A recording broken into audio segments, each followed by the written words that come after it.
Well, Eric, the president's going to speak here at the White House about 12:50 Eastern Time, roll out what some are calling the most sweeping regulatory changes for the financial sector since the Great Depression. Will Republicans in Congress be on board? We're going to put that question now to the number 2 Republican in the House of Representatives, Virginia Congressman Eric Cantor, the minority whip. Congressman Cantor, thank you for the time this morning. Appreciate you joining us here on Bloomberg. Peter, it's good to be with you.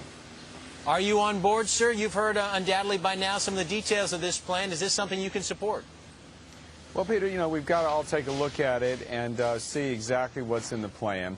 And it's important to remember, I think, 2 focus issues that we need to really be concerned with. One is the Main Street investor out there, the working families who have seen the evaporation of so much of their life savings.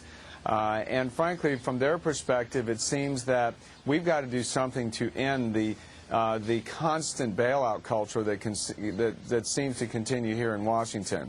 And we got to see some a regulatory fix to address the problem that these working families and investors see has gone on. I mean, they feel they haven't gotten a fair shot on Wall Street in terms of their investment. So that's number 1. Number 2, we've got to look to the small businesses of this country that are the economic engines, that are going to be the ones that bring this economy back. And we've got to respond to that, to their needs, which is what is wrong with the credit markets here? Why is it that I continue to hear from the small businesses that I represent in Virginia that they don't have their credit lines again? They can't grow their business if we don't do something to try and address that situation.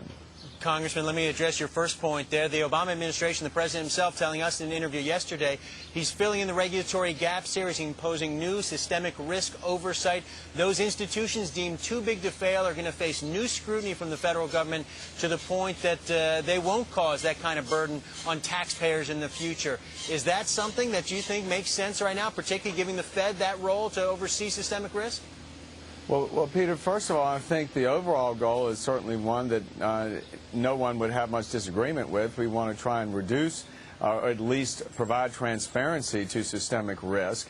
But the way that it seems the administration is moving is we're going to add yet more powers to the Federal Reserve, which is already tasked with watching after inflation and protecting the value of our currency and pursuing a course of full employment. We're going to now add to its portfolio yet even more regulatory authority without really providing any certainty as to what type of bailouts, what type of exposure the taxpayers can expect. This is the problem. We are continuing this culture of unlimited or infinite bailouts that we've got to stop. So instead of trying to go in and add yet another layer and more powers to the existing regime, I think what people in this country are looking for is some certainty so that we can address really what went wrong. Why should we necessarily be empowering the regulators who presided over the mess that we got into to begin with? And that's why we're going to look very closely, Peter, at trying to streamline rather than add to this patchwork of regulation that's caused a lot of the uncertainty and masked the kind of risk that's out there for investors. Congressman, just a couple seconds left. Your take, does this get done this year given health care and climate change, all the other issues on Congress's agenda? I think, Peter, you and I have always said when we've spoken that the economy is the most important issue. Credit utility is imperative for us to get this economy back on track and for us to create jobs.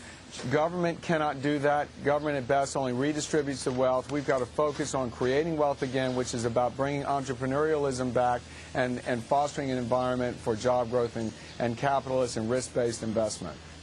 All right, Congressman Eric Cantor, he's the number 2 Republican in the House of Representatives. Thanks for the time.